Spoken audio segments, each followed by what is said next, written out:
Inteligencia dental. El líder indiscutible y absoluto en educación dental a distancia en idioma castellano.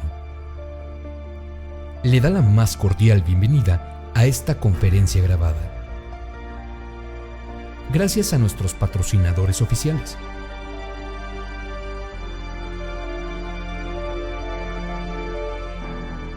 Le ofrecemos siempre un amplio abanico de temas útiles y de actualidad, entregados con alta calidad,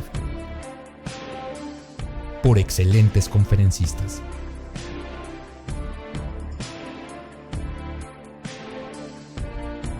Es un placer recibirle en nuestras conferencias Webex en vivo por Internet, con sesión de preguntas y respuestas, o en nuestras conferencias grabadas disponibles en nuestro canal de YouTube.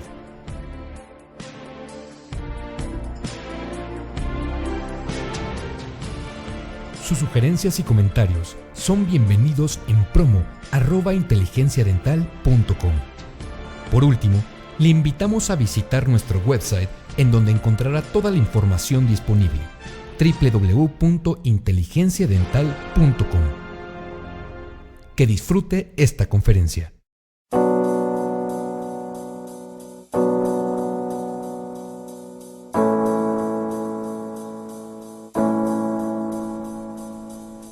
LabCeram, arte, ciencia y tecnología a su servicio. En LabCeram estamos comprometidos con nuestros clientes Platinum y sus pacientes, quienes reciben de nuestros técnicos dentales, todos ellos artistas que combinan el arte con la ciencia y tecnología, restauraciones bellas, seguras, durables y con garantía.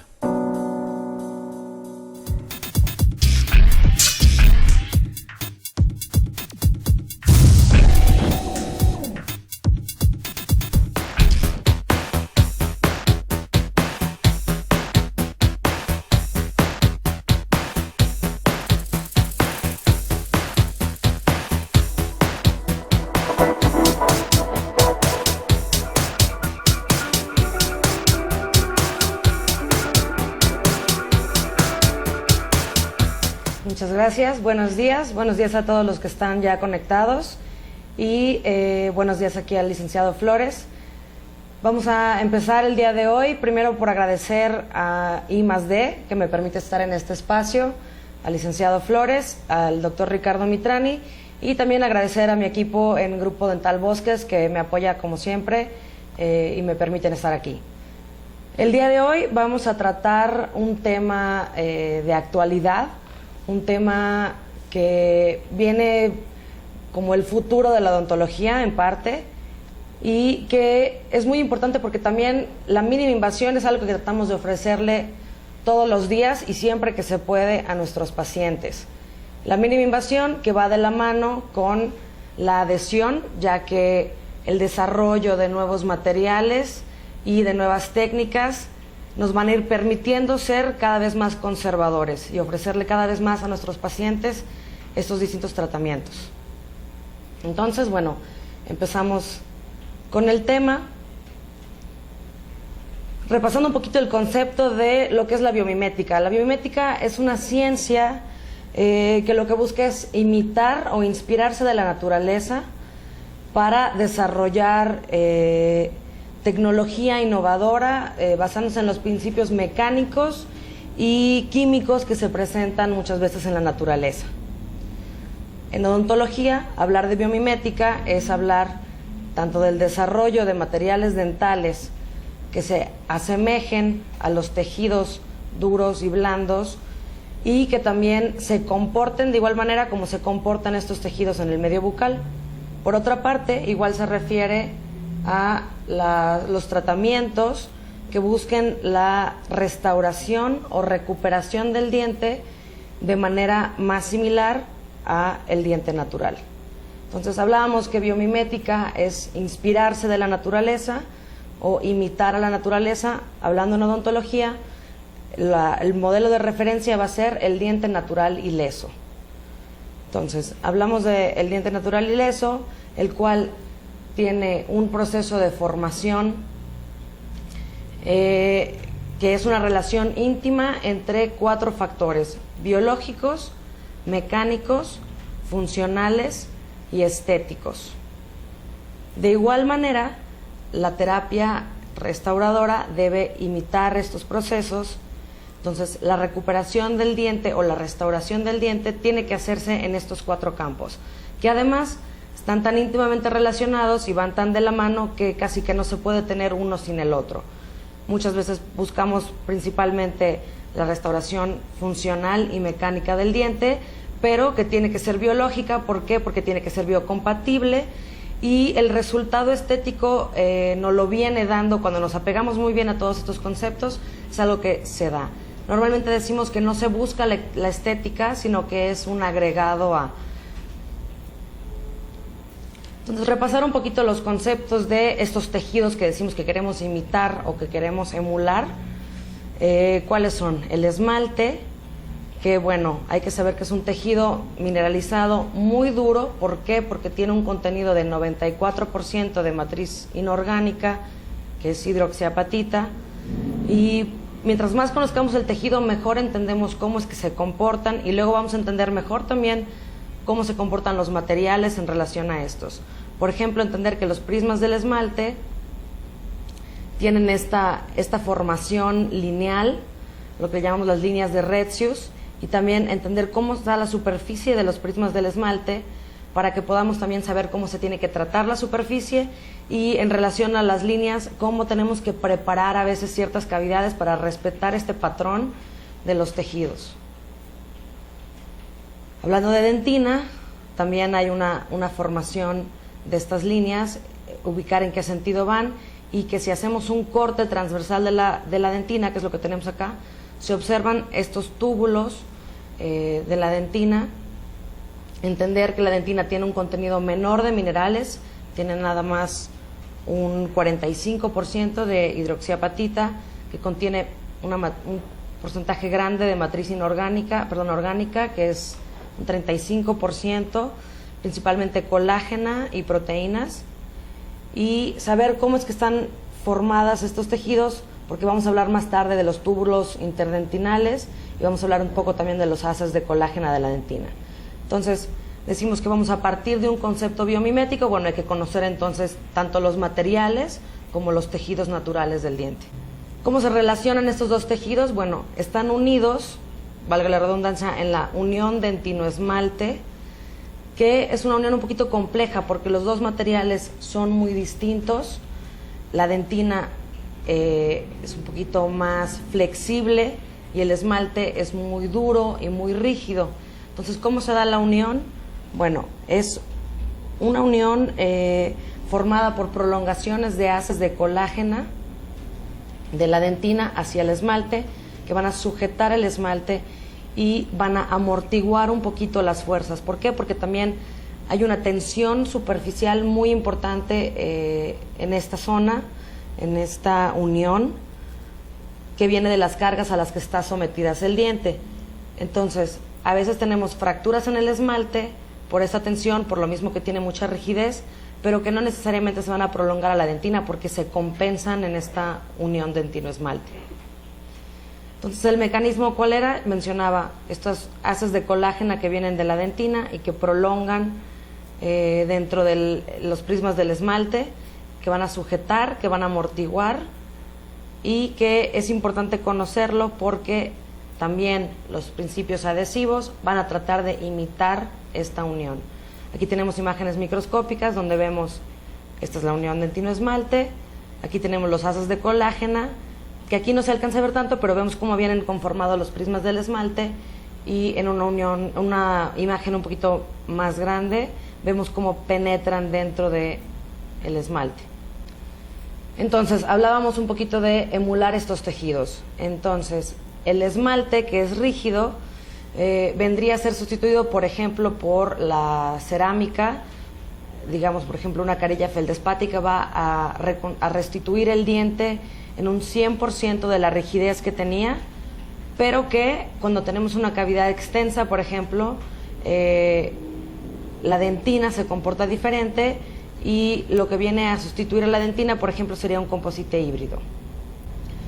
Entonces estamos hablando de adhesión. Adhesión se define como el proceso de unir íntimamente dos superficies con la mayor fuerza y por el mayor tiempo posible. Esta es una definición de diccionario, pero que si la aplicamos a odontología está perfectamente bien, porque lo que queremos es una unión íntima de los materiales y que tenga una fuerza que sea adecuada y obviamente que tenga una duración y una estabilidad en el tiempo igual adecuada. Hablamos de odontología adhesiva. La odontología adhesiva tiene como fin crear esta interfase entre el diente y el material de restauración o la resina que provea una retención adecuada del mismo. ¿Cómo se va a lograr? Por medio del grabado ácido y por medio de la penetración de los monómeros de resina dentro de los túbulos de la dentina, como veíamos hace rato en las imágenes de los tejidos naturales. Como características, la odontología adhesiva es conservadora. ¿Por qué? Porque nos permite respetar los tejidos naturales. Es durable cada vez más porque los materiales cada vez se hacen mucho más estables, mucho más predecibles igual, y que muchas veces puede ser reversible porque no tocamos el tejido muchas veces dental y podemos hasta cierto tiempo volver a lo que teníamos, y también muchas veces puede ser reparable. Entonces los objetivos de la odontología adhesiva van a ser preservar la vitalidad pulpar, invadir lo menos posible la pulpa, preservar el tejido dental, conservar la mayor cantidad de diente natural posible, siempre va a ser el objetivo de la odontología adhesiva y de la odontología de mínima invasión. Entonces, también vamos a ser mínimamente invasivos con los tejidos blandos, no hay tanta manipulación. Muchas veces es estética y también en muchas ocasiones el costo puede ser menor, hablando por ejemplo de una resina directa, y la duración del tratamiento también en muchos casos puede ser menor. Mencionábamos un poquito que se basa en el grabado ácido de las superficies y en crear esta unión que ya mencionamos. Entonces, el grabado ácido, ¿qué tiene como objetivo? Limpiar la superficie del esmalte y crear retenciones en la dentina. Vamos a utilizar un ácido fosfórico en una concentración promedio de 37%. Y bueno, aquí como referencia normalmente nos dicen que grabemos el esmalte 15 segundos y que grabemos la dentina por 10 segundos. ¿Por qué? Porque también ya vimos cómo son estos tejidos. El esmalte es más duro, tiene mayor contenido inorgánico, y la dentina, al tener un mayor contenido orgánico, debemos de grabarla por 10 segundos y evitar el grabado prolongado de la dentina. Entonces, en la superficie del esmalte, con esto vamos a tener un acondicionamiento en el que vamos a tener una unión a los iones de calcio del esmalte. Entonces, es una unión química, y en la dentina vamos a tener un grabado de la dentina y vamos a tener esta superficie intertubular limpia de la dentina, y también hay una retención mecánica a las porosidades que se crean dentro de los túbulos de la dentina. Muy importante que el grabado se haga en superficies limpias, que lavemos y sequemos el esmalte antes de hacer el grabado de la superficie. ¿Por qué? Porque la contaminación por saliva nos va a impedir un grabado adecuado y por lo mismo vamos a tener una disminución en la adhesión. El concepto del wet bonding, ¿a qué se refiere? Se refiere a que el grabado de la dentina debe ser tal que al no excederse tengamos una superficie, digamos, sana, adecuada, con estas prolongaciones de colágena, y que también hay que tener en cuenta que no hay que deshidratar la dentina. La dentina, si se deshidrata, se colapsan los haces de colágena que veníamos mencionando, y entonces también vamos a tener una adhesión menor. Se recomienda usar una técnica de secado por aspersión, no echar tanto aire, sino más bien aplicar el eyector, y a veces también podemos usar torundas. No se recomienda de algodón porque dejan pelucitas, pero podemos usar, por ejemplo, una gasa o algún otro material. Así como veíamos cómo funciona la unión dentino-esmalte, lo que vamos a imitar en la odontología adhesiva es crear una zona de interdifusión de la dentina con la resina, una dentina infiltrada con monómeros de resina. Por medio del grabado Vamos a remover la fase mineral de la dentina, que va a restituirse por monómeros infiltrados de resina. Viendo una imagen microscópica de la capa híbrida, tenemos aquí la superficie del adhesivo y aquí la dentina, y esta capa intermedia que se observa, que es una interfase en donde hay una unión química y hay una unión mecánica. Un corte transversal de los túbulos dentinarios nos permite ver cómo las prolongaciones también del adhesivo penetran estos túbulos. Hay una retención mecánica de esta manera y también hay una retención mecánica, como decía, a las porosidades que se generan intertubulares. Entonces hablemos un poquito de adhesivos. Vamos a hacer una revisión de los materiales que utilizamos en estas técnicas. La adhesión de la resina a la superficie dental se va a dar por la aplicación de una resina líquida, en este caso un adhesivo de baja viscosidad, que penetre los microporos que generamos con el grabado. Los adhesivos han ido evolucionando, cada vez tenemos mejores materiales que se conforman de manera más adecuada. Esta es una cronología de cuando se inicia con los materiales. En este caso se inicia primero con acrílicos que después se van a grabar la superficie del diente. Después se utilizan resinas, se utilizan distintos monómeros y nos van hablando en esta evolución de los materiales de distintas generaciones, desde la primera hasta ahora se habla de la 7ª u 8ª generación. Y aquí de repente es un poquito confuso este concepto de las generaciones de los adhesivos, tratamos de ignorarlo lo más que se pueda, pero me parece que es importante conocer los materiales con los que trabajamos y conocer cómo es que se comportan. Decíamos que la primera y segunda generación fue ya hace un tiempo, no había un grabado ácido, había una adhesión muy pobre al lodillo dentinario y aquí tenemos unos ejemplos de estos adhesivos que ya no se usan. La tercera generación hay un acondicionado por medio de un primer y logramos tener una adhesión a la capa híbrida, pero que sigue siendo un poquito débil, por lo cual teníamos fracasos a mediano plazo. Ya en los adhesivos de cuarta generación se utiliza el concepto de grabado total o de grabado con el ácido, en donde vamos a tener una remoción del lodillo dentinario, el concepto que veíamos hace rato del wet bonding, y una mucho mayor fuerza de adhesión entre 20 y 28 megapascales, la cual es muy buena, pero que como tenemos aquí 3 pasos, el de grabado y 2 botellitas en el adhesivo, es un poquito sensible a la técnica. Obviamente mientras mayor cantidad de pasos tengamos, es que vamos a tener quizá mayor campo de error del operador en cuanto a la técnica.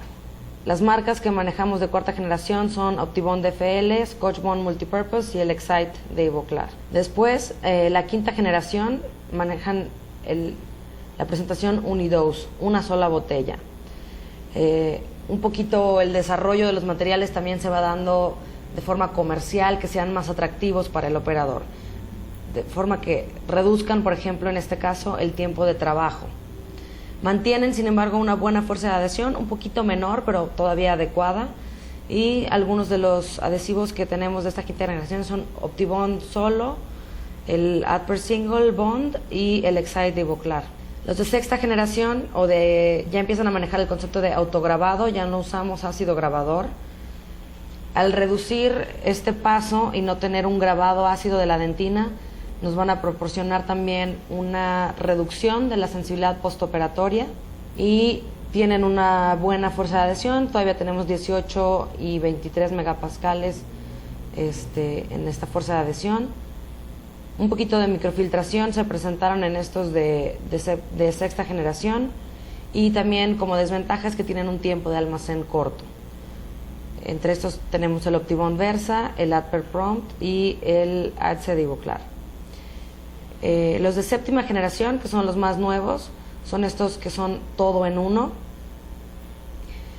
Algunos de estos nos dicen que ya tenemos un grabado propiamente con este acondicionamiento del adhesivo, del esmalte, por lo cual también va a mejorar el sellado marginal y tienen también una adecuada fuerza de adhesión. Tenemos el Optibond All-in-One, el Scotch-Bond Universal, que son más o menos los que manejamos. Entonces ya vimos que los distintos mecanismos de adhesión de los adhesivos son por grabado total, ya sea en 2 o 3 pasos, dependiendo de la presentación de las botellas, y por autograbado, que también pueden ser en varios pasos. Y voy a mencionar que los de autograbado se dividen entre strong, moderate y mild. O sea, qué tan fuerte es este autograbado dependiendo de la acidez del pH del adhesivo. Y de repente se mencionan por allá algunas resinas o materiales que son autoadheribles, principalmente ionómeros de vidrio. Entonces, con los que trabajamos son principalmente a partir de la 4ª generación. Y para entender un poquito este tema de las generaciones de manera muy práctica, los de 4ª generación y los de 5ª generación son todavía de grabado total. Los de 6ª generación y 7ª generación ya son de autograbado. Entonces, aquí usamos ácido grabador, aquí ya no usamos ácido grabador, y la presentación también varía dependiendo si son 2 botellitas, lo cual serían 3 pasos, o una sola botellita, que serían 2 pasos, porque estamos tomando en cuenta el grabado ácido. Y los de 6ª generación, 2 botellitas, 2 pasos, y los todo en uno, que es un solo paso. Entonces, de esta manera podemos comprender un poquito más este tema que de repente nos elude de las generaciones de los adhesivos. ¿Cuál sería el adhesivo ideal? El adhesivo ideal sería aquel que nos provea de una fuerza de adhesión muy buena, que pueda mantener un grosor del film delgado, pero que sea adecuado. Idealmente que tuviera liberación de flúor, aunque los adhesivos como tal todavía no hay ninguno que la provea. Que sea fácil de usar para reducir la sensibilidad a la técnica, reducir los tiempos del operador, que no sea sensible a la humedad, porque trabajamos en un medio húmedo, y que sean estables y durables a largo plazo. De repente en la revisión de artículos, hablando de adhesivos, manejan un poquito el término gold standard. ¿A qué se refiere con este término? Se refiere a aquellos adhesivos que han tenido los mejores resultados a mayor largo plazo. Algunos estudios son ya de 10 años. Mencionan que los mejores, los que mejor han funcionado son aquellos de grabado total, de preferencia en 3 pasos, y cuyo solvente sea etanol o agua o una combinación de estos. También de repente en los artículos un poquito más nuevos, porque esto ya estamos hablando de 4ª generación, nos hablan de gold standard en los adhesivos de 6ª generación, o que son los de 5ª generación, que son los de autograbado en 2 pasos. Mencionaban mucho como gold standard del Optibond FL, que era muy bueno también porque tenía una cantidad de relleno muy superior a otros de 4ª generación. Sin embargo, este no se comercializaba en México, pero ahora en México ya se comercializa el Optibond Versa, que es de autograbado en 2 pasos y que todavía tiene una muy buena fuerza de adhesión y un contenido inorgánico, también un relleno bastante considerable. ¿Qué podemos hacer para mejorar la adhesión? Siempre que se pueda, utilizar aislamiento total siempre que se pueda. Siempre que se pueda, asegurarnos de tener adhesión al esmalte. ¿Por qué? Porque es mucho más fuerte que la adhesión a la dentina. Evitar también el sobregrabado de la dentina para conservar estas fibras sanas de colágeno que mencionábamos, no desecar la dentina. Utilizar también un adecuado tiempo del primer, sobre todo si estamos hablando de adhesivos de autograbado. Remover los solventes, es decir, evaporarlos. La mayoría recomiendan secar tantito el primer y secar tantito el adhesivo por 5 segundos para remover también estos solventes. Tener un grosor adecuado del adhesivo. No debe ser demasiado grueso, pero tampoco debe ser demasiado delgado, porque hay que tomar en cuenta el grosor de la capa inhibida de este adhesivo. Y siempre seguir las indicaciones del fabricante, vigilar también la compatibilidad entre materiales, de repente qué adhesivo funciona mejor con qué resina, y seguir también dentro de las indicaciones del fabricante las indicaciones de polimerización, ya que varían mucho entre un material y otro. Ya revisamos los adhesivos, vamos a revisar los composites, entender mejor estos materiales también. Hablando de resinas, de composites compuestos, se conforman por una matriz orgánica,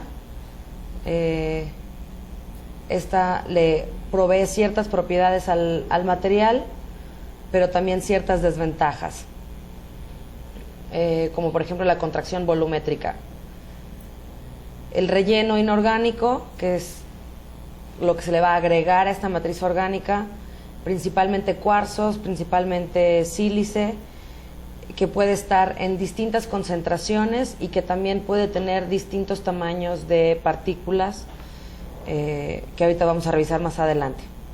El relleno inorgánico le provee a la resina muchas de sus propiedades, es lo que la hace ser mucho más manejable, es lo que la hace ser mucho más estable, que sean también radioopacas, que tengan características estéticas distintas y características mecánicas distintas. Esto se lo va a proveer el relleno. También conforman un agente de unión, un agente silano que va a unir tanto la matriz orgánica con las partículas de los rellenos. Vemos un poquito la clasificación de las resinas, que se da en 3 aspectos: según su polimerización, según el material de relleno y según también la cantidad de relleno. Según la polimerización tenemos las de autocurado, las que ya casi no se usan, pero bueno, de repente en algunos cementos manejamos el término de autocurado, las fotopolimerizables y las que son duales.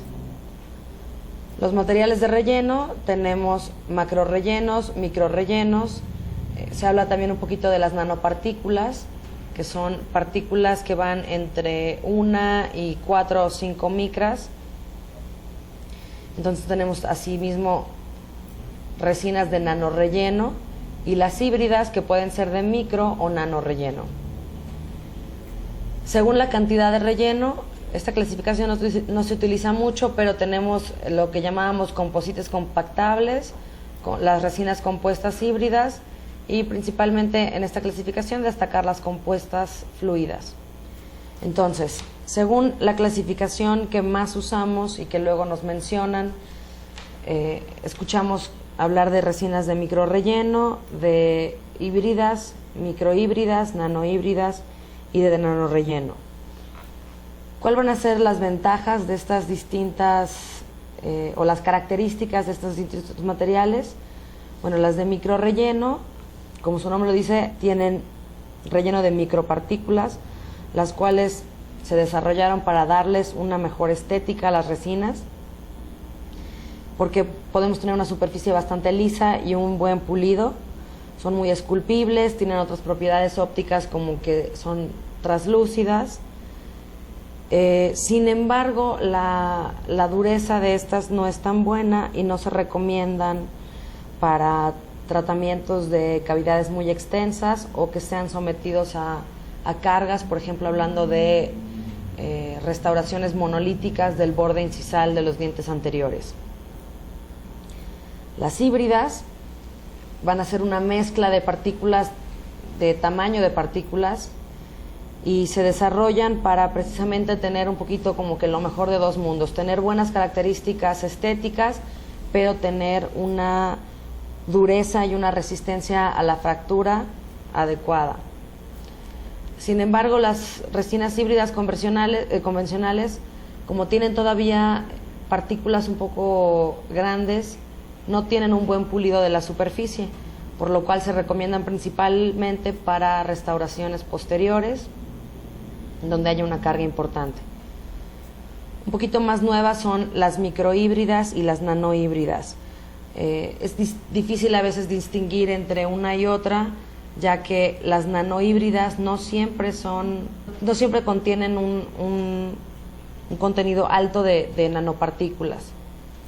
Sin embargo, las más nuevas ya son tanto nanohíbridas, que tienen una muy buena estética, como por ejemplo las Empress Direct de Ivoclar, tienen un buen manejo, tienen una buena estética, pero también tienen esta resistencia a la fractura, resistencia a las fuerzas y resistencia al desgaste, la cual nos permite manejar de forma más universalmente estas resinas. Las de nanorelleno son aún más nuevas, son exclusivamente conformadas por nanopartículas, a veces tienen lo que le llaman clusters de nanopartículas, para hacerlas un poquito similar a las híbridas, tener las nanopartículas sueltas y nanopartículas prepolimerizadas en estas como como conglomeraditos de partículas. Y bueno, teníamos también aparte la clasificación de las resinas fluidas. Las resinas fluidas y los compómeros también a veces son muy útiles, pero hay que entender cómo es que funcionan y cómo es que se comportan. Son resinas compuestas, las fluidas, de baja viscosidad,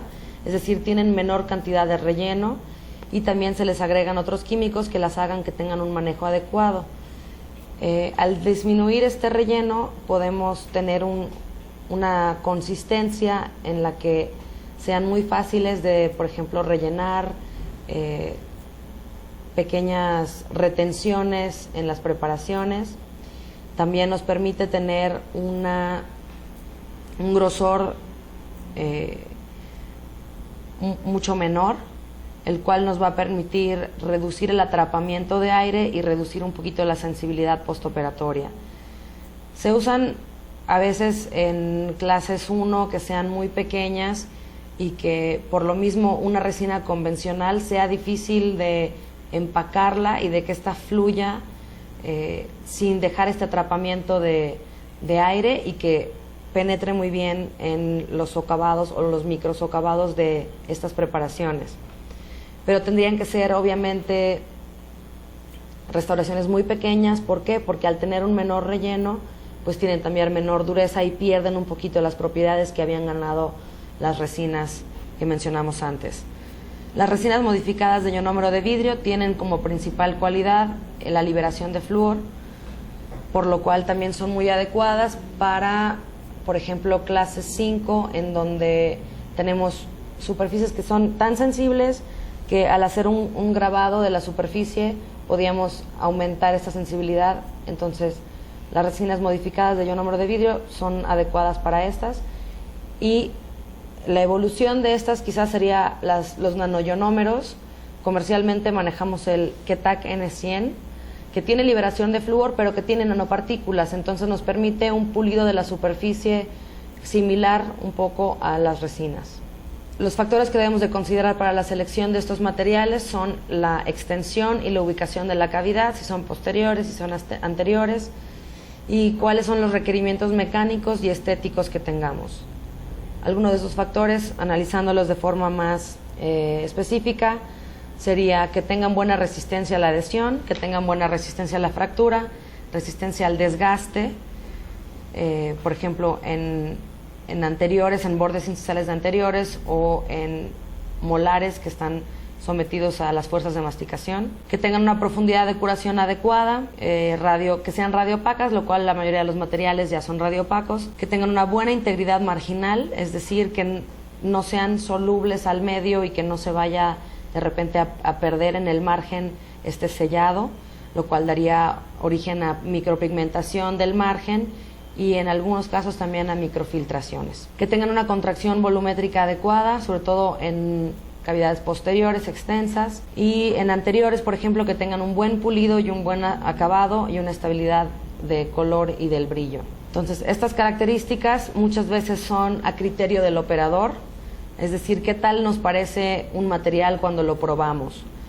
Por ejemplo, la viscosidad, qué tan firme, qué tan suave es, a veces es demasiado firme, a veces es demasiado suave, qué tan bien se maneja con el instrumento, si de repente son muy pegajosas, qué tan bien se pueden compactar. Aquí hay una propiedad también que deben tener las resinas, que es el tixotropismo, que es que se comportan diferentes según la presión a la que son sometidas, es decir, mientras no sean sometidas a presión son un poquito más rígidas y cuando se les intenta compactar fluyen un poquito dentro de la cavidad. Entonces a veces esta compactación es buena, a veces es satisfactoria y a veces no es buena. Que el manejo sea bueno para poderlas esculpir, que tengan una estabilidad de forma y contorno, que no se desmoronen y que el brillo después de su manejo sea adecuado. Estas características son lo que nos hará decidir entre una resina u otra, que son a criterio, como mencionaba, del operador. Y también hay otras características de las resinas que nos proveen de repente los fabricantes, que son pruebas a las que están sometidas y que muchas veces no les prestamos tanta atención o no sabemos comprender un poquito estos valores. Los valores estándares o valores aceptables que tenemos aquí para estas pruebas son estos. ¿Y por qué es importante entenderlos? Bueno, porque también queremos saber qué materiales comprar y qué materiales utilizar en qué casos. El módulo de elasticidad que veníamos mencionando se mide en megapascales, debe ser mayor a 8000. Esto se traduce en que el material tenga una buena estabilidad mecánica. La profundidad de curación que decíamos debe ser mayor a 2 milímetros. El tiempo de trabajo se va a dar según la sensibilidad a la luz ambiental. El tiempo de trabajo adecuado debería ser de 120 a 240 segundos en pruebas de laboratorio. La expansión se mide en porcentajes, nos va a dar qué tan resistente es a la fractura también el material. La solubilidad que mencionábamos para que tengamos un buen sellado marginal y una buena biocompatibilidad. La estabilidad del color se mide de forma cualitativa y otras características estéticas de los materiales que debemos siempre de revisar cuando nos presenten materiales nuevos o cuando queramos comprar un material nuevo. Consideraciones clínicas que tomaremos en cuenta para saber cuándo vamos a usar qué tipo de resina sería, por ejemplo, en dientes anteriores, donde tenemos un alto requerimiento estético, pero que también, según la extensión que vayamos a restaurar, deben tener una buena resistencia mecánica y resistencia al desgaste, sobre todo hablando, por ejemplo, de bordes incisales. Entonces, en este caso, las resinas que nos proveen con buenos resultados para este tipo de restauraciones son los nanohíbridos y las de nanorrelleno, por todo lo que mencionábamos antes de características que estas tienen. Y en dientes posteriores deben de tener un adecuado módulo de elasticidad, sobre todo cuando son cavidades extensas, que tengan baja contracción a la polimerización. Esto también lo vamos a ir compensando con el manejo, pero bueno, idealmente tengan baja contracción, que tengan buena resistencia al desgaste, ya que está sometido a las fuerzas de masticación, que tengan buen manejo porque tenemos que poder esculpir las cúspides y demás. Y para eso nos funcionan bien igual las nanohíbridas y las de nanorrelleno, pero también nos funcionan muy bien las microhíbridas. La fotopolimerización de estas resinas, también estamos repasando un poquito conceptos que manejamos en el día a día y que nos permitan entender el manejo y el uso de los materiales. Entonces, la fotopolimerización, hablando de estos conceptos, va a ser que las resinas tienen un agente iniciador, normalmente es una anforoquinona, que se va a activar por un espectro de luz que esté dentro de una onda determinada y que va a generar los primeros radicales libres y inicia así la polimerización, que va a ser convertir los monómeros de la resina a polímeros. Hablando de esta conversión, hay un cierto grado de conversión en las resinas que debe de estar en un promedio del 55 al 75%, y va a haber también una insaturación residual, es decir, polímeros que no llegan a convertirse del todo. Y hablamos también un poquito de la contracción volumétrica, que es la que va a presentar la resina al endurecer, por decir, o al polimerizar, que no es hacia la luz, sino es hacia sí misma. Y debemos tener en cuenta este concepto. ¿Por qué? Porque después vamos a mencionar que los incrementos de resina en dientes posteriores deben de ser de 2 milímetros y de forma gradual. Factores que afectan la polimerización: el tiempo de polimerización, la temperatura de la resina, si está más caliente se polimeriza más rápido, los espesores de la capa que mencionábamos, y el tipo de relleno y el tipo de matriz o características propiamente de los materiales, y la calidad de la lámpara y la distancia a la que coloquemos el foco. Hablando de, la polimerización adecuada de las resinas nos va a permitir que evitemos fracturas, despegamiento, microfiltración, pigmentación marginal, y que también demos lugar a sensibilidad postoperatoria y caries secundaria.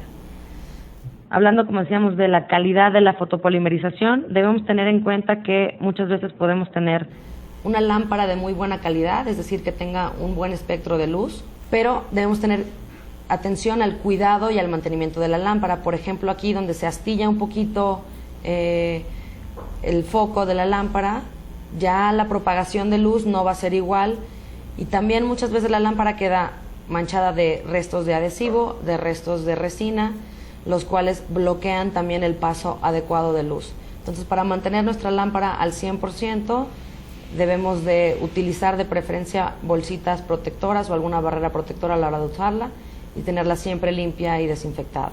Como decía, estábamos repasando un poquito conceptos con los cuales nos topamos en adhesión, Un concepto que viene de la mano de la fotopolimerización también es la capa inhibida. La capa inhibida es la capa de monómero retardado en la superficie de las resinas por contacto o presencia del oxígeno ambiental, el cual retrasa o de plano no permite la polimerización de esta capa más superficial de las resinas. ¿Y qué debemos hacer? Pasando un poquito a la parte práctica del tema, vamos a ir dando algunos consejos como estos, que ya sea que los manejemos o que sean un poquito nuevos. Utilizar barreras de oxígeno y utilizar una luz de alta intensidad, esto es glicerina, para que no tengamos ese contacto con el oxígeno.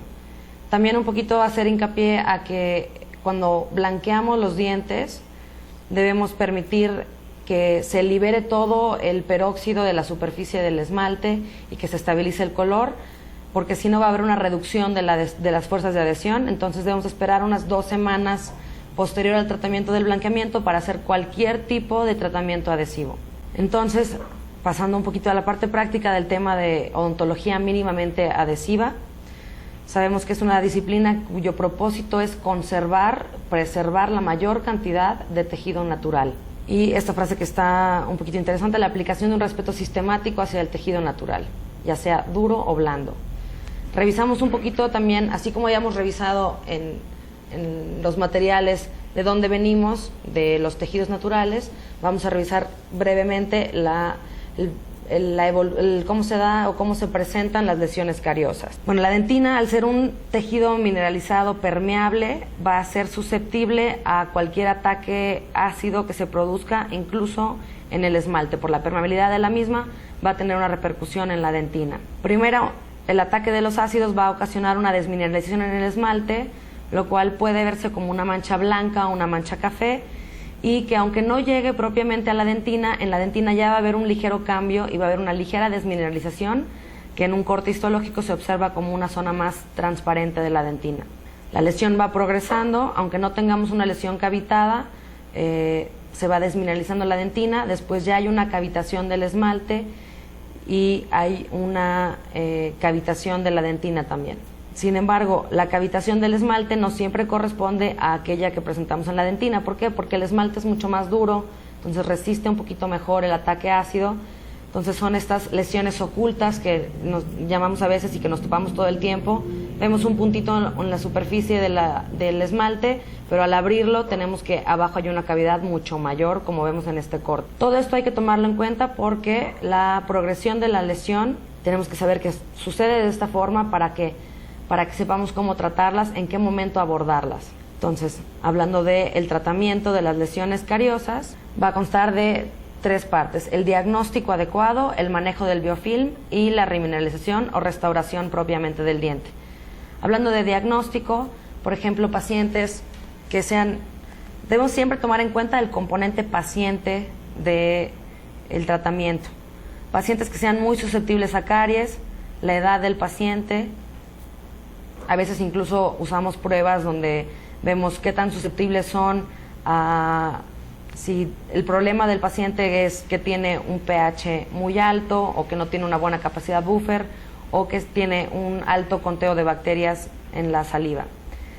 El manejo del biofilm, pues nunca debemos de pensar en hacer un tratamiento restaurativo o operatorio antes de tener un adecuado manejo del biofilm y estabilizar al paciente. Y luego pasamos a la parte de diagnóstico, en el que debemos de diferenciar, como veíamos, cómo progresa la lesión y cómo la voy a tratar. Por ejemplo, son simplemente cambios de color en la superficie del esmalte, y qué significan estos por debajo. Ya sabemos que la dentina ya se ve afectada, pero que no necesariamente, al no haber una cavidad, no necesariamente tenemos que tratarla de manera operatoria, sino podemos simplemente hacer una remineralización del esmalte por medio de barnices de flúor o por medio de pastas que tengan un agente recalcificante. Cuando ya hay una cavitación, también debemos de decidir si le vamos a entrar o no, en base a lo que vimos. Por ejemplo, si hay una cavidad que sea pequeña en la superficie, pero que sospechemos que pueda ser mucho mayor por debajo, entonces en ese momento vamos a proceder a un tratamiento restaurador.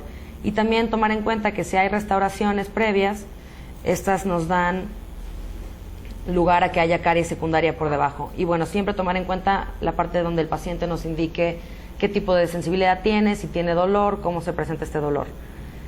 Entonces la toma de decisiones va a ser en cuanto a si vamos a hacer un tratamiento simplemente preventivo, remineralizar el diente, mantenerlo con controles, o una operatoria de mínima invasión o una restauración convencional.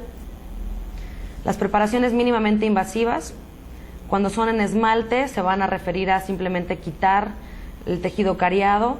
Cuando son en dentina, debemos de tener una remoción adecuada de la infección, de la dentina infectada, pero mantener siempre la vitalidad pulpar y sin comprometer las fuerzas de adhesión de la restauración posterior. Hay que evitar, por supuesto, la exposición o irritación de la pulpa y crear un buen sellado periférico. ¿Por qué? Porque sabemos que la adhesión es mayor en esmalte, entonces siempre tener un sellado en esmalte siempre que se pueda y que sea adecuado. Revisábamos un poquito una técnica en la que lo que hacemos es quitar la dentina, pero ¿hasta dónde? Muchas veces no hay que quitar toda la dentina que esté cariada, podemos dejar dentina cariada que tenga una buena consistencia por debajo de la restauración, siempre que tengamos un sellado periférico y una buena adhesión al esmalte. Entonces ahí estamos conteniendo esta infección, no va a progresar, no va a producir microfiltraciones y no va a producir tampoco sensibilidad. ¿Por qué? Porque estamos ya cerca del tejido pulpar, no queremos irritar la pulpa, entonces esta parte de la dentina que con un indicador de caries todavía nos aparece un poquito pigmentada, la podemos dejar sin ningún problema cuando tengamos un buen sellado en esmalte. Aquí, por ejemplo, tenemos el caso de esta paciente. Es una paciente que presentaba muchísimas lesiones cariosas, que además era joven, tenía 28 años. Entonces, no queremos quitar tejido de más. Como decíamos, hay que ser lo más conservadores posibles. Entonces, esta dentina que se observa pigmentada no necesariamente está cariada o no necesariamente ya es una...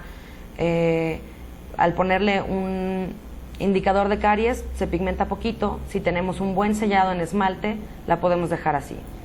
La otra parte de las restauraciones mínimamente invasivas es entrar a a lesiones como estas que están solamente en esmalte, con una fresa de calibre muy pequeño. Se venden incluso ya kits que se llaman de minimal invasion, que son muy pequeñitos, los cuales nos permiten ahora sí que no tocar ni las cúspides y eliminar estas caries cuando consideremos que es adecuado hacer un tratamiento ya operatorio.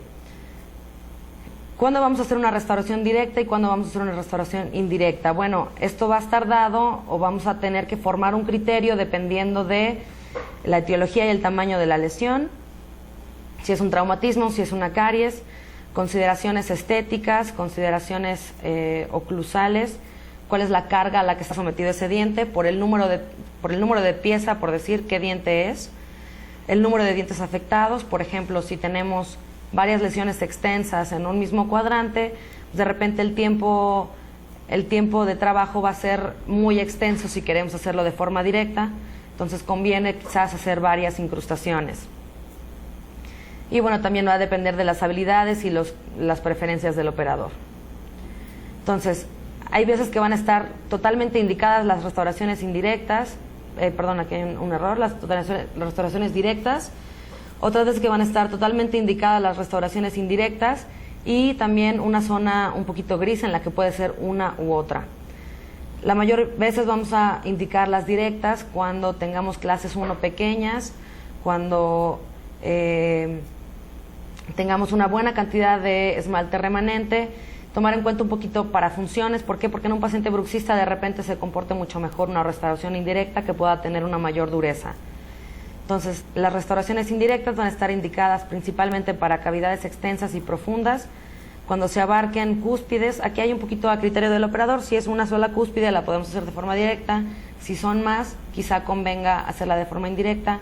Y saber también en dónde están estos puntos de oclusión en las cúspides para saber qué tanto hay que reponer.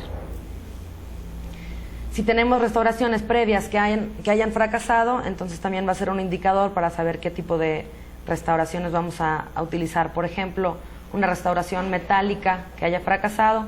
Normalmente tenemos ya ahí una cavidad que está casi que ya preparada para hacer una restauración indirecta. Y la zona gris, que es donde entra el criterio del operador, depende también si tenemos una extensión de la cavidad en la que por preferencia queramos hacerla directa o indirecta, pero también considerar dientes tratados endodónticamente, que por lo general han perdido más paredes. En la restauración de cúspides, como mencionaba, depende del operador si queremos reconstruir de plano de forma directa. Y cuando tenemos cajas proximales profundas. Cuando tenemos cajas proximales, muchas veces es recomendable hacerlo de forma indirecta, porque en el modelo podemos tener un mayor control del sellado en este margen gingival, y también podemos tener un mayor control de los puntos de contacto.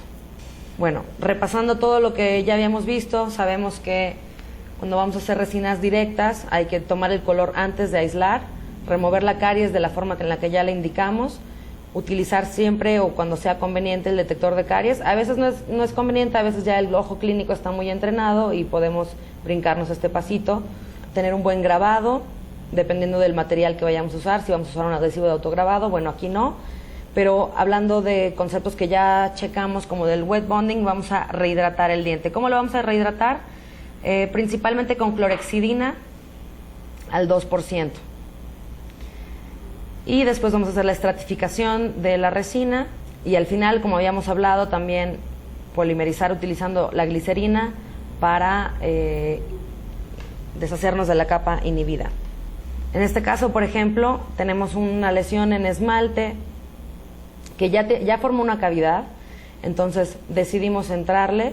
A la hora de remover este esmalte vemos que era un poquito más profundo, entonces también esta manchita que teníamos acá, pues como sabíamos que, hablando del mismo paciente, quizá era un poquito más profunda, también vamos a acceder a esta restauración y de forma mínimamente invasiva prepararlas. De esta forma también se facilita la reconstrucción o la restauración. ¿Por qué? Porque pues no vamos a tener que reconstruir cúspides ni darle mucha anatomía, casi que ya está dada. Restauraciones pequeñas, donde preferimos siempre hacer una resina directa, no está justificado ahí hacer una incrustación. Cuando hacemos resinas en el sector anterior, hay que considerar los factores estéticos, considerar las dimensiones de color para seleccionar el color de la resina que vamos a utilizar. Muchas veces utilizamos el colorímetro, en este caso es el de la marca Ivoclar, que viene separado según el matiz, o sea, los colores que tiene el colorímetro, la saturación, la cantidad de color que viene por cada matiz, y bueno, la luminosidad o el valor de las restauraciones. No siempre es conveniente utilizar el colorímetro, por ejemplo, cuando hablamos de resinas, porque el material con el que están fabricados es diferente. A veces se recomienda utilizar colorímetros personalizados en los que nosotros podemos tanto usar las resinas que tenemos en el consultorio como también estratificarlas de manera distinta.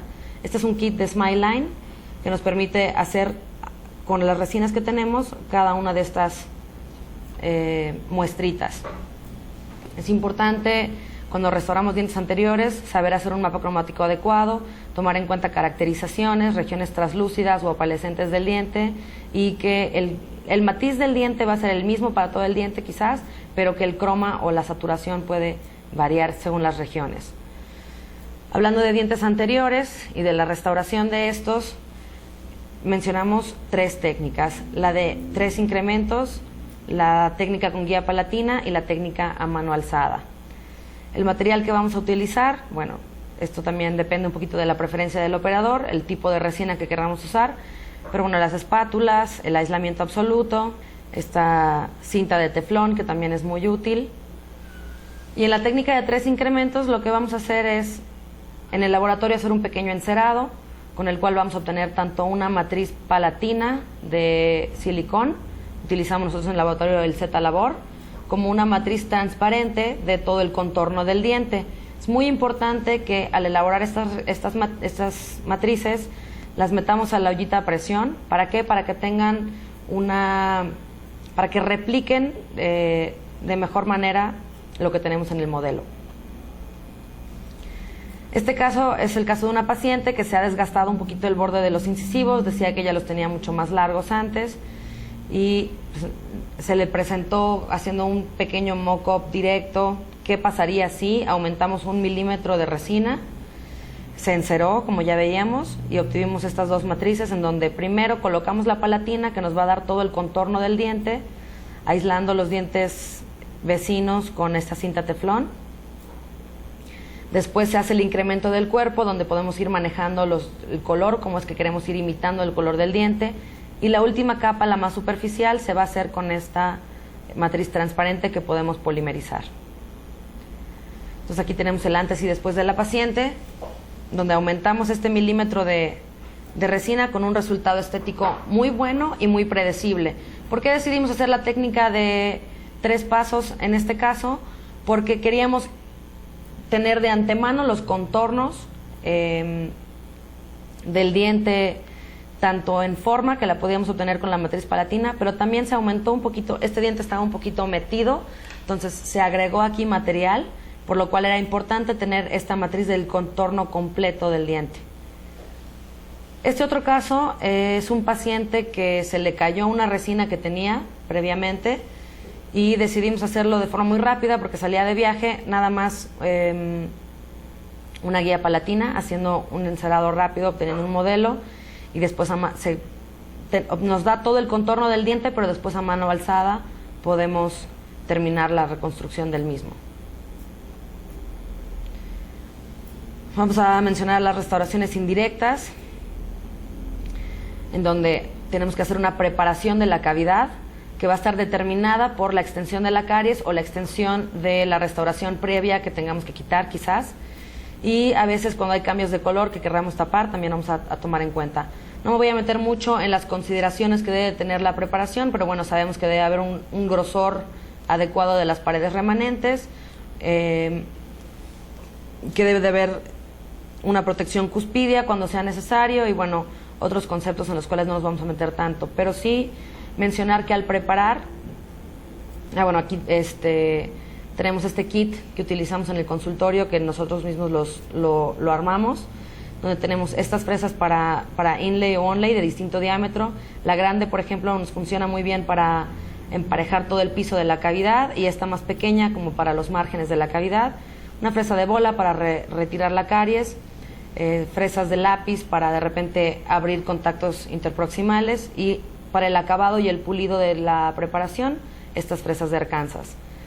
Es importante mencionar que cuando usamos de repente hay una fresita de bola para retirar caries, podemos tener socavados, o lo que le llaman luego los undercuts de las preparaciones, que no vamos a emparejarlos quitando todo el tejido de la pared, sino lo que vamos a hacer es utilizar ahí una resina, quizá una resina fluida, para rellenar estos socavados y terminar de preparar y conservar la mayor cantidad de tejido dental, como veníamos mencionando. También estas lijas interproximales nos funcionan muy bien para abrir espacios. Cuando estamos trabajando con estas restauraciones, podemos a veces tomar una impresión parcial. Cuando no tenemos un tope posterior y son más de una restauración, entonces quizás tengamos que hacer una impresión completa. Cuando esté comprometido el margen gingival o esté a nivel de la encía, debemos usar un hilo retractor también para tomar la impresión, y hacemos también un registro interoclusal. Entonces aquí tenemos la preparación. Esto es lo que utilizamos como provisional, que es el System Inlay. Obtenemos un modelo y tenemos también el registro que mencionábamos. Nos falta hablar de un conceptito por ahí también, que es el sellado dentinario inmediato, que es siempre que quede una zona de dentina expuesta, se recomienda la aplicación de un agente adhesivo. Las ventajas de estas van a ser que vamos a sellar la dentina protegiendo el órgano pulpar. Al sellarla evitamos la filtración de bacterias. También mejoramos la adhesión. ¿Por qué? Porque la dentina recién cortada tiene estos haces, digamos, frescos de colágena, en donde vamos a tener una mejor unión. Y también sabemos, como veíamos cuando hablábamos de fotopolimerización, que la polimerización muchas veces de los adhesivos se va dando un poquito con el tiempo. Entonces hacemos el sellado dentinario inmediatamente después de la preparación, y durante este tiempo va a mejorar el polimerizado del adhesivo, o el precurado, tiene una mayor fuerza a la hora de cementar. Entonces reduce la sensibilidad y nos permite tratamientos un poquito más conservadores. El paso a paso va a depender de qué adhesivo utilicemos, si va a ser de grabado total. Si fuese de grabado total, vamos a tomar en cuenta que la dentina esclerótica se debe de grabar por mayor tiempo que la dentina normal.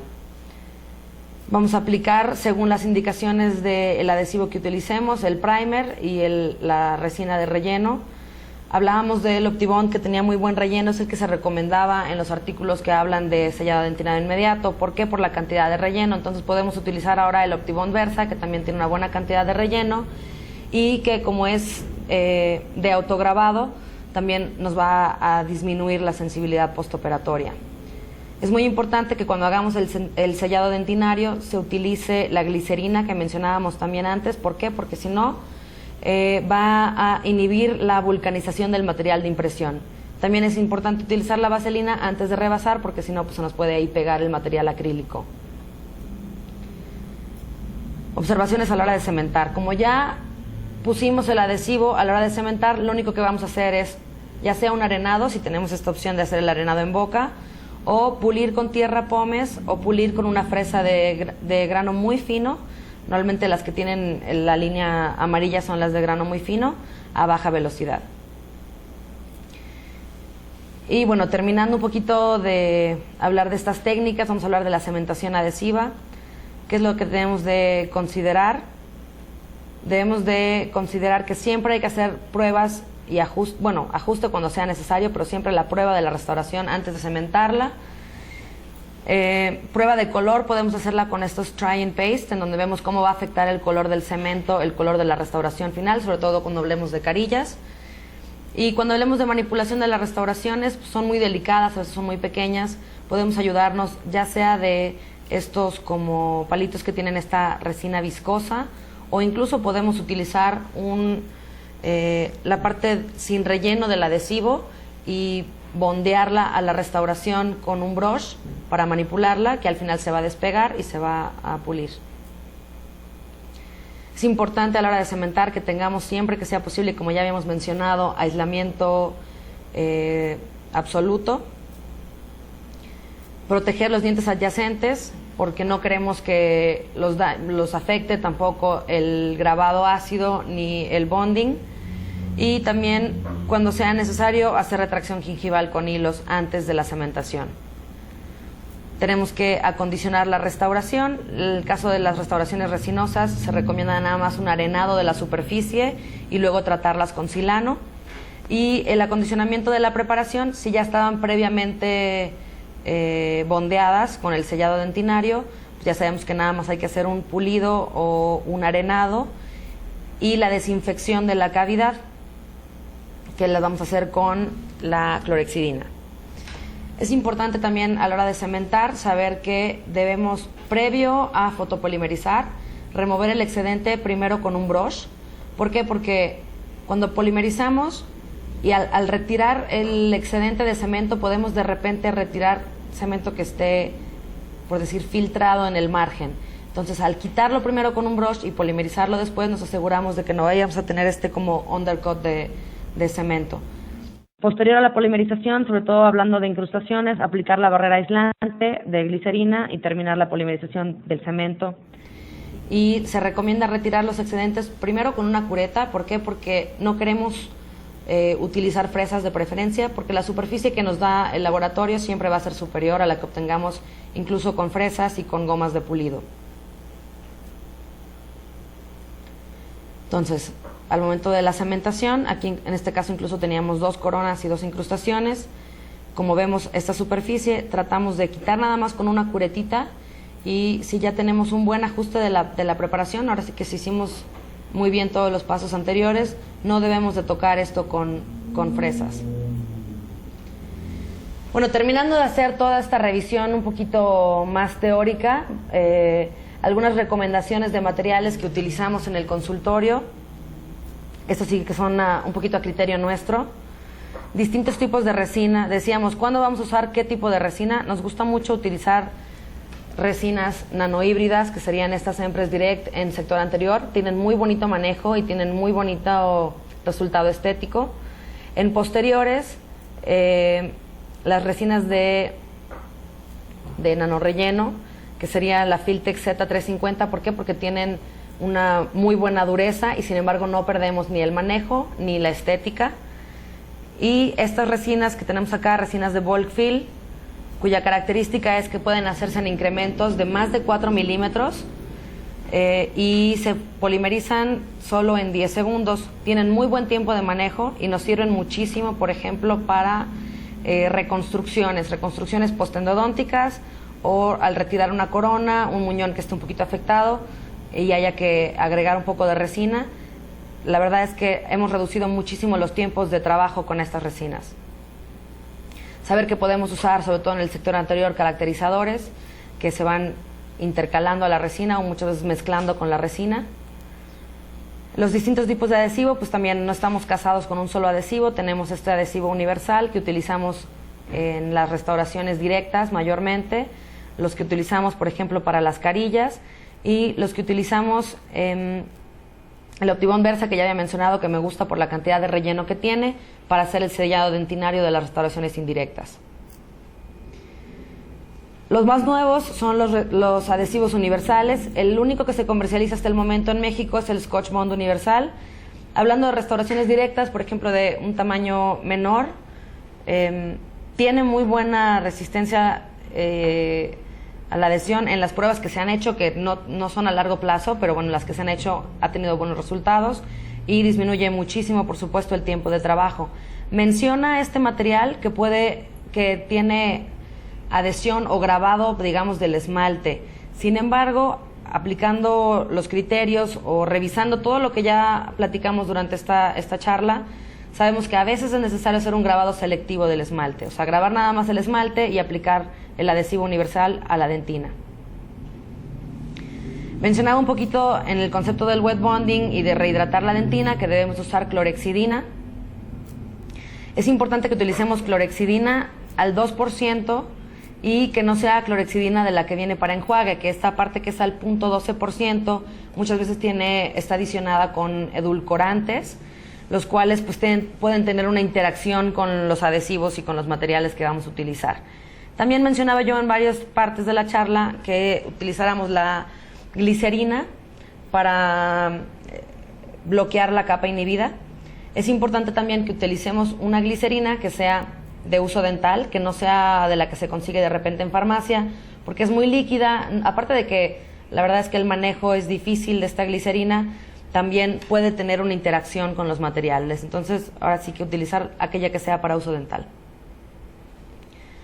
Cuando hablábamos también de no desecar la dentina, de repente sí podemos usar un poquito de aire. Se recomienda usar aire comprimido de este que venden de repente para limpiar teclados. ¿Por qué? Porque dependiendo del tipo de compresor que tengamos, puede que nuestro equipo nos esté ahí echando restos de aceite y restos de agua en las mangueras de aire. Entonces, si tenemos un poquito este problema, utilizar el aire comprimido, que va a estar muchísimo más limpio. Este otro material es muy importante también tomarlo en cuenta. El Ivoclean es una pasta para limpiar las restauraciones indirectas posterior a la prueba en boca. Lo que hace principalmente es eliminar la contaminación por saliva y sangre de estas restauraciones, lo cual no se logra incluso ni siquiera con el grabado con el ácido. De repente, hablando de materiales, ahora sí que a criterio de cada quien, el instrumental que nos gusta usar de repente son estas puntas para compactar la resina, esta otra como para ir formando las cúspides, pero aquí sí ya es muy a criterio de cada quien.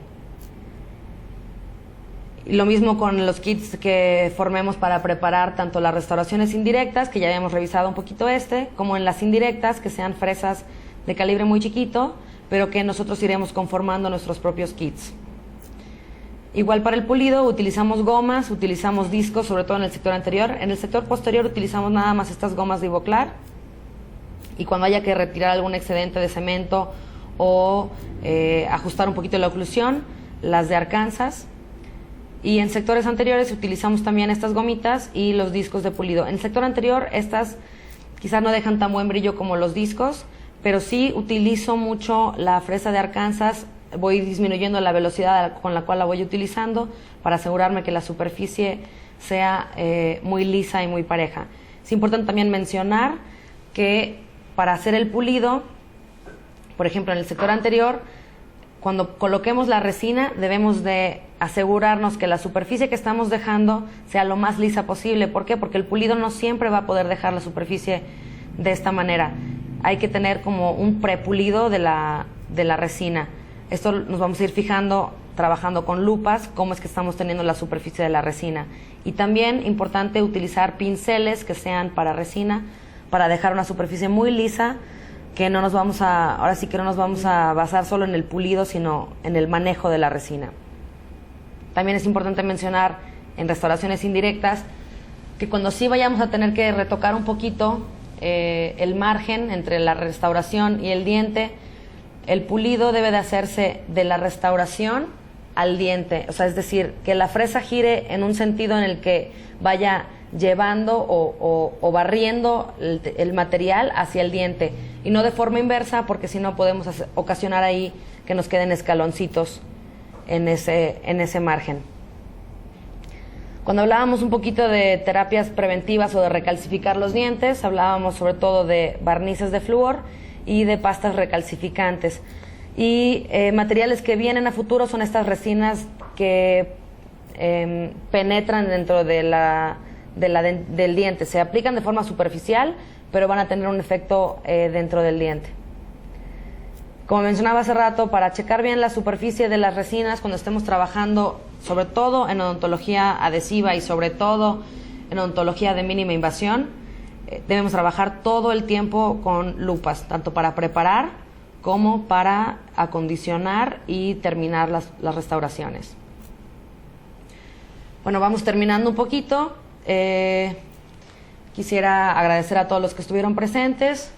Quisiera mencionar que, si bien fue una revisión un poquito completa y de repente no nos vamos a quedar con todos los conceptos que vimos durante esta charla, yo creo que mencionamos por ahí alguno que otro tip que si implementamos, aunque sea una de estas medidas o uno de estos tips que se dieron durante la charla a nuestra práctica diaria, va a ser ahora sí que para mejora de la práctica en cuanto a tiempo de operación quizás, o en cuanto a resultados con los pacientes.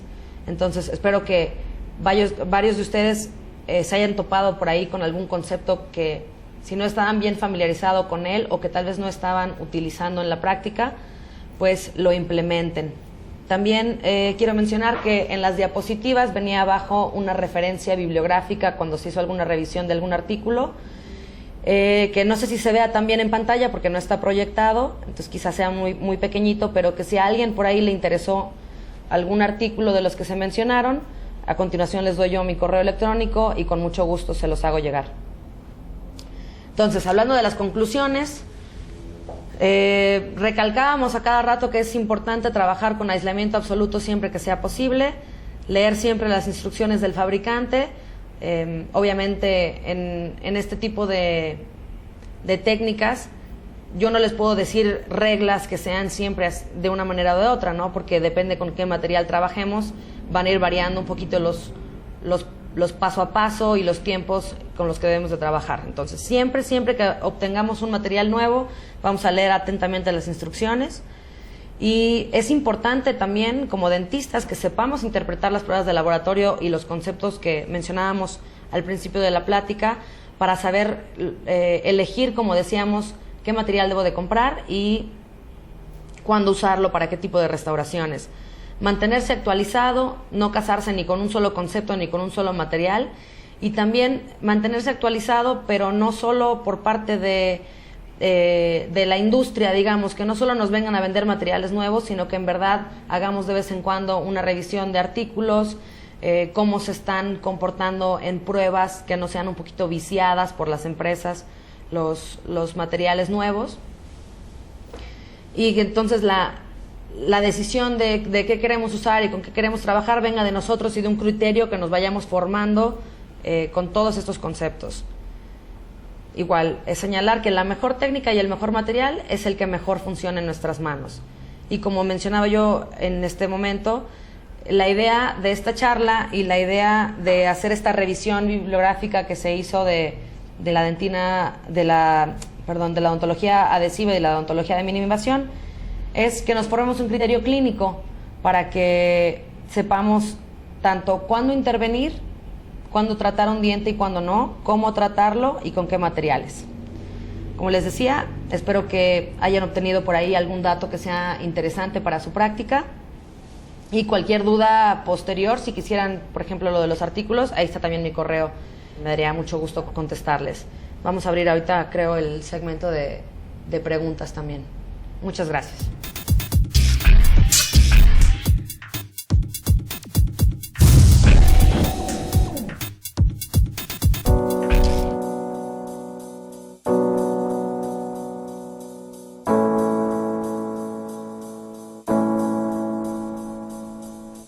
LabCeram, arte, ciencia y tecnología a su servicio. En LabCeram estamos comprometidos con nuestros clientes Platinum y sus pacientes, quienes reciben de nuestros técnicos dentales, todos ellos artistas que combinan el arte con la ciencia y tecnología, restauraciones bellas, seguras, durables y con garantía.